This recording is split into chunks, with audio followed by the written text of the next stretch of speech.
আব্দুল কাদের, শিখা ও মরিয়ম। তাদের বয়স 24, 16, 10। তারা তিনজনই জন্ম থেকে দৃষ্টি প্রতিবন্ধী।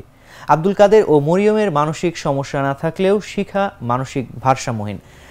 আর বড় ছেলে আব্দুল কাদের চোখে না দেখেও হয়েছেন কোরআনের হাফেজ। এদিকে অসহায় পরিবারটির ঠিকমতো খাবার জুটছে না।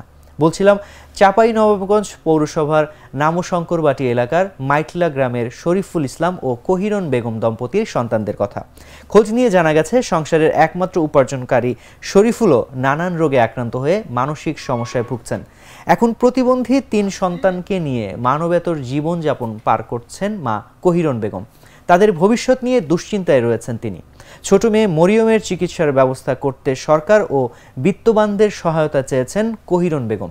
স্থানীয় বাসিন্দা আব্দুর রহিম বলেন, শরীফুল ইসলামের 4 সন্তানের 3জনই দৃষ্টি প্রতিবন্ধী। বড় ছেলে আব্দুর রহিম চোখে না দেখেও পবিত্র কুরআন মুখস্থ করেছেন।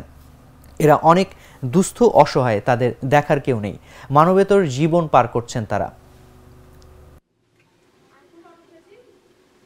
মানে এদিক ওদিক থেকে চেয়ে নিয়ে এসে খাই। ওদের বাড়ির অবস্থা খুব খারাপ, টিনের বাড়ি। মানে দেখলেন তো অবস্থা, মানে বৃষ্টি, আকাশ থেকে বৃষ্টি হলে অর্ধেক বৃষ্টি ঘরের ভিতরে পড়ে।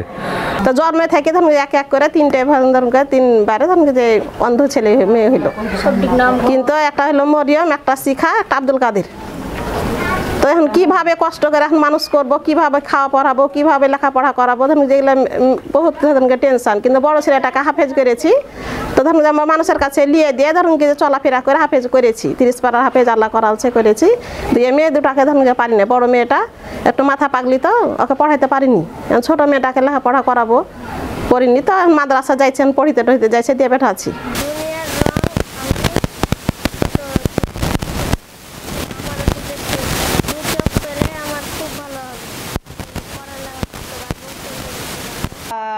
জানি ওই শরীফুল ইসলাম সাহেবের 3 ছেলে মেয়ে দৃষ্টি প্রতিবন্ধী।